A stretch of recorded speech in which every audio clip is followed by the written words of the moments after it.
In the heart of Dallas, beneath a steel gray morning sky, Raya Holloway adjusted her work gloves and scanned the half-built framework of what would soon be another corporate tower.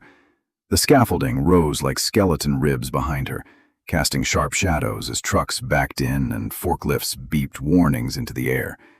She wasn't a foreman, wasn't an engineer, not officially. Just Miss Raya, the quiet, competent site laborer with eyes that noticed everything. She clocked in before sunrise, clocked out last, and nobody ever saw her take a shortcut.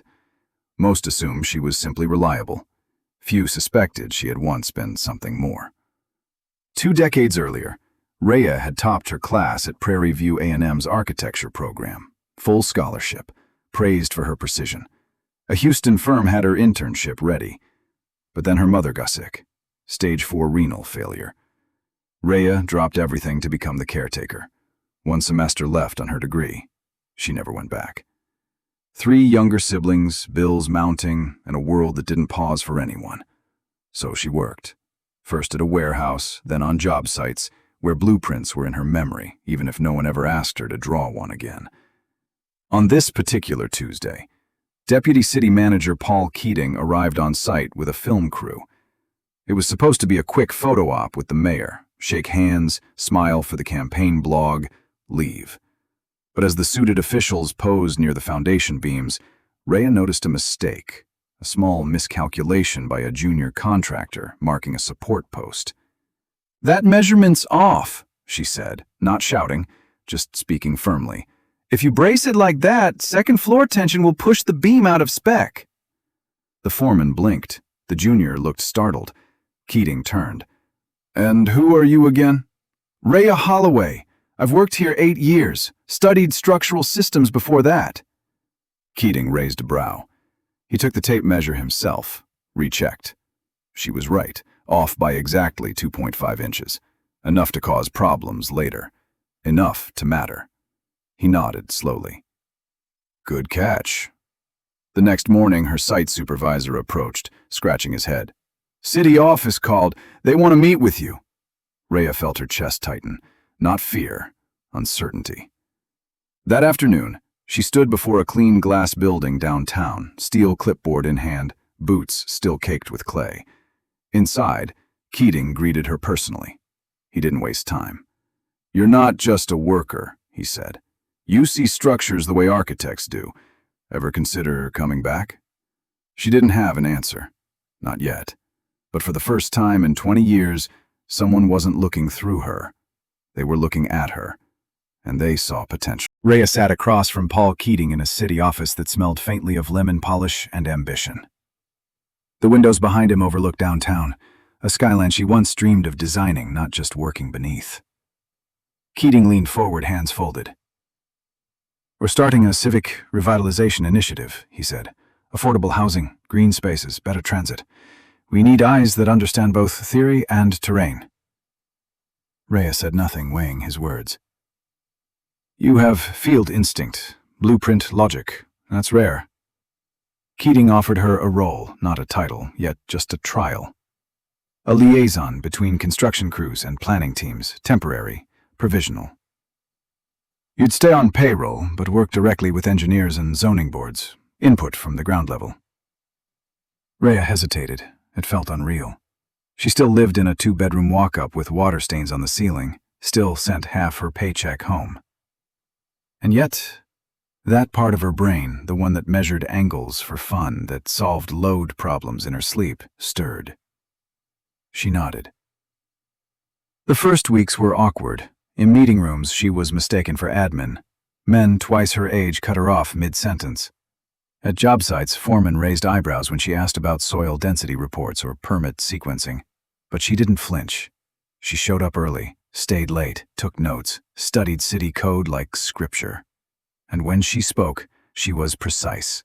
When she questioned designs, she brought alternatives. Slowly, resistance thinned. Her voice became part of the blueprints. One morning, a junior planner slapped down a sketch for a transit hub. "Looks good on paper," he said. Raya studied it. "You've got wheelchair access on a 5-degree incline here, but local rain levels mean flooding. Also, this turnaround loop, it's too tight for city buses." The room went quiet. No one else had noticed. Keating smirked. "Adjust it," he said to the planner. "Use Raya's notes." Her reputation grew, quietly, steadily. Contractors started checking their layouts with her first. Zoning officials asked for her presence in hearings. She wasn't just reviewing plans anymore, she was shaping them. Bit by bit, street by street. In whispers, they called her the anchor, the one who saw what others missed. But Raya felt something deeper shifting. It wasn't just about design, it was about voice, agency. A woman who had once been invisible on scaffolds was now charting skylines. Outside the office, she walked to the same old bus stop. People from her block still stood there, nurses, clerks, nannies. She wasn't above them, she was them. But now she carried something new. Influence. It wasn't a badge or a title. It was in the way people started to ask her opinion, the way rooms waited before moving forward. She felt the blueprint of her life shifting, not all at once, but brick by brick. Raya's growing influence wasn't without friction. At the City Council's quarterly presentation, her name appeared in a footnote. No title, no context. She stood at the back, listening as senior engineers presented her designs without mention. Afterward, one of them patted her shoulder. "Great work, Raya. Keep feeding us those notes." She forced a smile. That night, she didn't sleep. Instead, she opened her sketchpad and redrew the hub layout from memory. Better, safer, more human.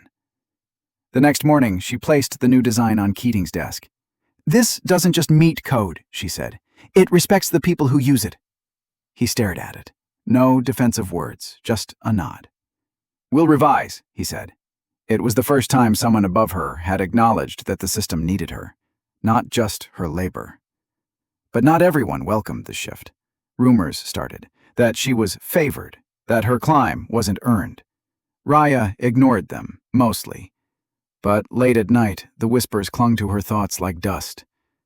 One day, at a job site, she found her designs redlined in ink. Someone had drawn a cartoon of her in the margins.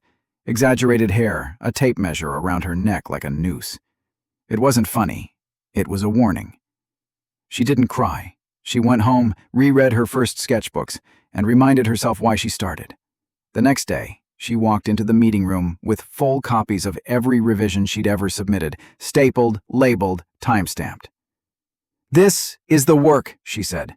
"Every line, every correction. Let it stand beside yours." Silence. Keating stepped in. "Anyone who wants to question merit, do it now, on record." No one spoke. One planner looked down, another shifted in their chair. And Raya? She didn't smile. She just exhaled, quietly, but completely. Later that week, Keating called her into the office. "We want to offer you something more permanent. Lead coordinator, project authority across zones." She stared at him. "There's going to be backlash," she said. "We know," he replied. "But you've earned this." She accepted, not out of pride, but principle. For every invisible worker, for every overlooked voice. Because blueprints weren't just plans, they were promises. And hers were finally being heard. Now, those same ideas formed the backbone of public projects. Her sketches became shelters, her questions became safeguards.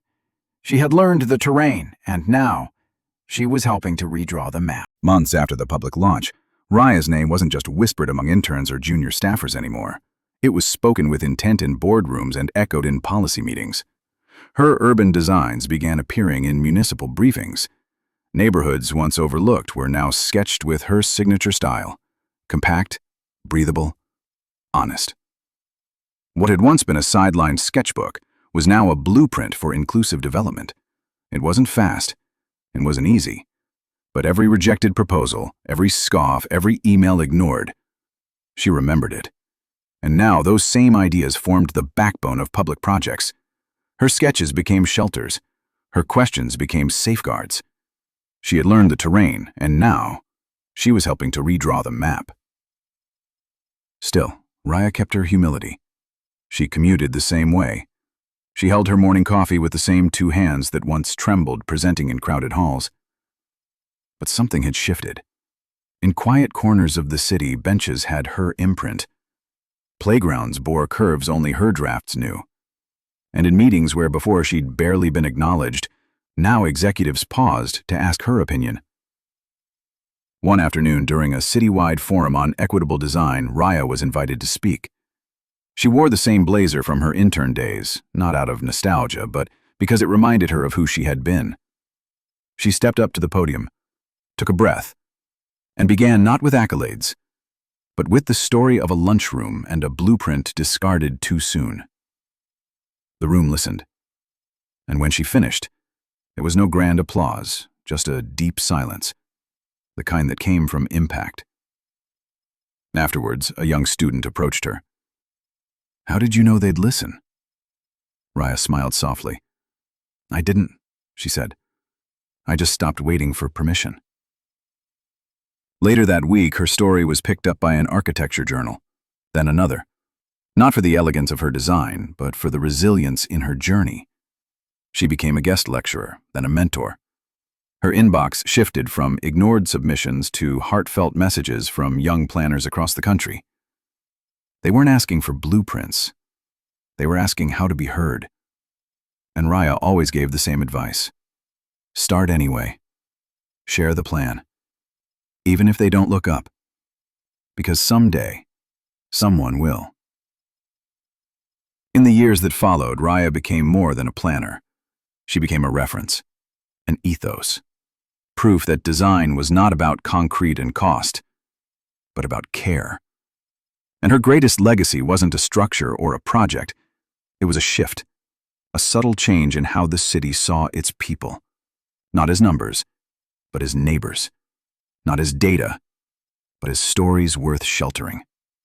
To Raya, that was enough.